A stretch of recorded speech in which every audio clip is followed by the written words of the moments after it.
In the Valley of Mexico, ancient peoples built lives among volcanoes, lakes, and fertile soil, laying early roots of what would become a great civilization. The Mexica wandered for generations, seeking signs from their gods, believing destiny awaited in a distant land. An eagle devouring a serpent atop a cactus marked the divine location, the place they would call Tenochtitlan. On a swampy island, they built homes, fished, and adapted, turning marsh into a place of survival and worship. The Mexica fought to survive, clashing with neighbors, forging strength through blood and devotion. Tenochtitlan rose from the lake, built with stone, sweat, and faith, its beauty rivaling any city on earth. Floating gardens, or chinampas, fed the people, blooming with maize, beans, and brilliant flowers. Wooden bridges and causeways stretched across the lake, connecting temple towers and bustling markets. At the heart of the city, sacred temples reached skyward, homes to gods and divine ceremonies. The marketplace pulsed with life, where cacao beans were money, and exotic goods came from every corner. Nobles watched sacred performances, where dance honored gods and symbolized victory, death, and rebirth. Priests offered incense, blood, and prayers to the gods who ruled sun, rain, and war.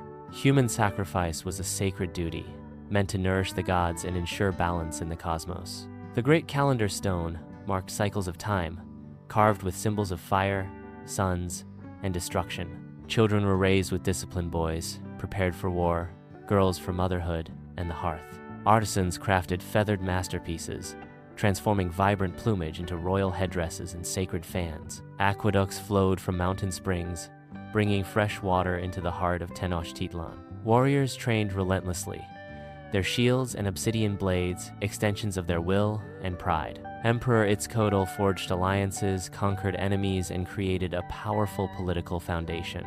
Tributes arrived from distant lands gold, cocoa, warriors, and exotic birds offered to the empire. Under Moctezuma, the empire flourished, its reach expanded through diplomacy and domination. Festivals honored gods with dance, fire, music, and sacrifice, uniting the people in shared purpose. The sacred ball game was both sport and ritual, its outcome linked to divine favor.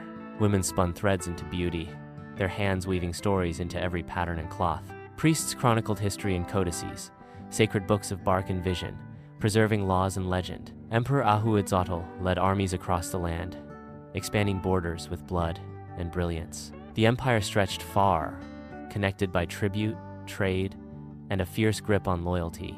Moctezuma II took the throne amid prophecy and unease, as omens warned of distant storms. Spanish sails appeared, foreign men with metal beasts, and unknown gods stepping ashore. Hernán Cortés came with ambition and firepower, welcomed with suspicion and awe.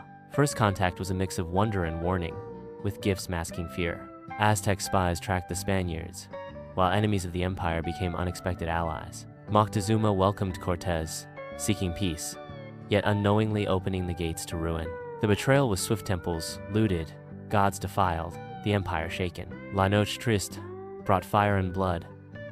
The Spaniards fled through darkness and fury. Smallpox spread like wildfire, leaving silence and sorrow in its wake. The siege began, battles in the streets, hunger in the homes, despair in the temples. The empire fell. Cortés stood where gods once reigned, beneath shattered stone and sky. Temples became ruins, survivors enslaved, and a new order rose on ancient bones. Yet the spirit of the Aztecs lived on, their legacy etched in stone, language, and pride. Thank you for joining us in this journey through one of history's greatest empires, created using MagicLight.ai. Subscribe to explore more lost worlds brought back to life.